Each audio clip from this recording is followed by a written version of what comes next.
Be, good morning.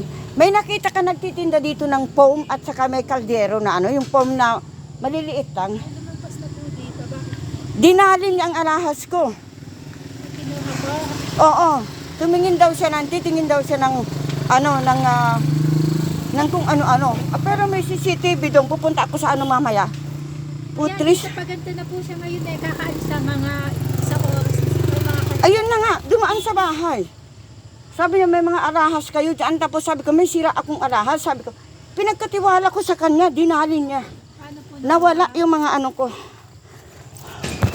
Kaya hinabol ko hanggang doon, hindi ko talaga nahabulan. ay tinignan niya po. Tinignan niya, binuhos ko sa harap niya kasi busy yung pamangkin ko, pupunta sa ano, magtinda. Tapos yun, pinagkatiwala ko sa kanya. Tinignan, may kinuha siya. Meron. Hindi ako maghihirap ng ganito kung wala siyang kinuha. Kung ano pa yung pinakamahal, yung pa ang kinuha niyang animal na siya. Ay, nako.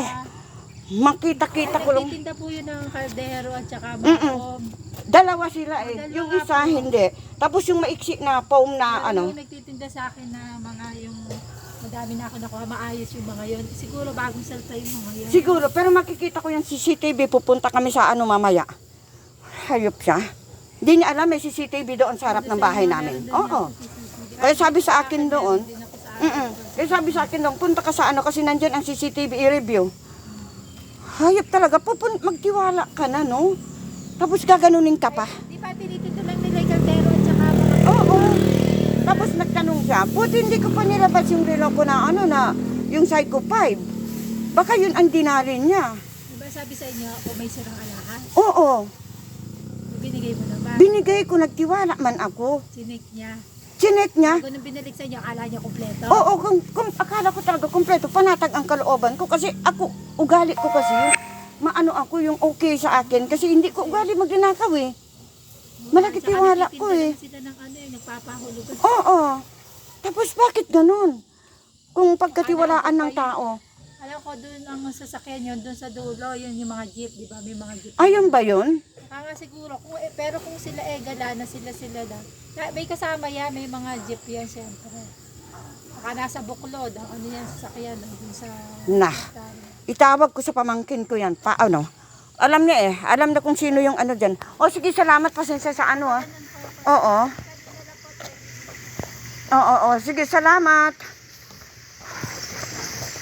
Si talaga.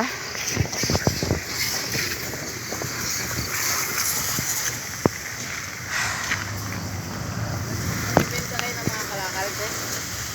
Kalakal na. Eto nga, nagbenta nga ako ng ano kasi may tumingin sa mga sirang alahas ko. Sinangayan ako. Kaya hinabol ko nga eh. Umabol ako doon tapos sabi sa akin, punta ka sa ano, CCTV yan, makikita yan. Sabi ganun sa akin. Yung, alam mo yung ano, nagbebenta ng ano, ng foam. Tapos may bitbit na isang kaldero. Yun ang dumali sa akin.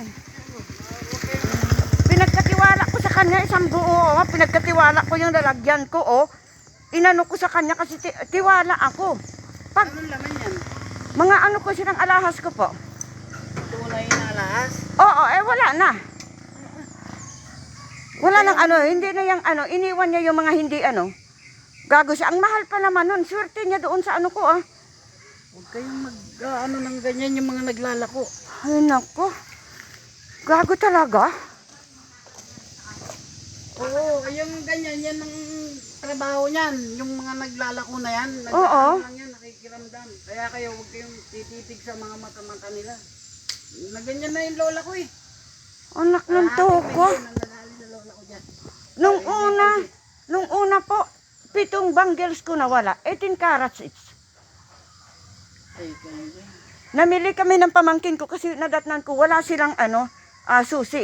7 bangles wala. Ang sabi ko naman, okay lang ibenta nila. Ibigay nila sa pamilya nila, ipakain sa pamilya nila, wag na nila iinom. Pinatawad ko yun. Ngayon na naman ito nangyari na naman. Madala na kayo, te. Ay. Kaya yung ano ko, buti yung laptop ko, marami akong ano doon. Nilagay ko sa isang kwarto lahat ng mga gamit ko doon. Kasi baka mama, yun ang madali, patay tayo. Marami sila masikwat talaga.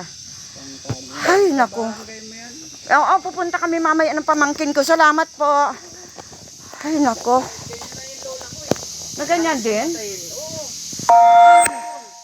Yung ano na yon, yung sa kwintas palengke? ko na yon, mabebenta niya yun ng ano, mga nasa 10,000. Alam na alam niya yung tunay, oh. Oo, alam niya kasi may bato siya eh.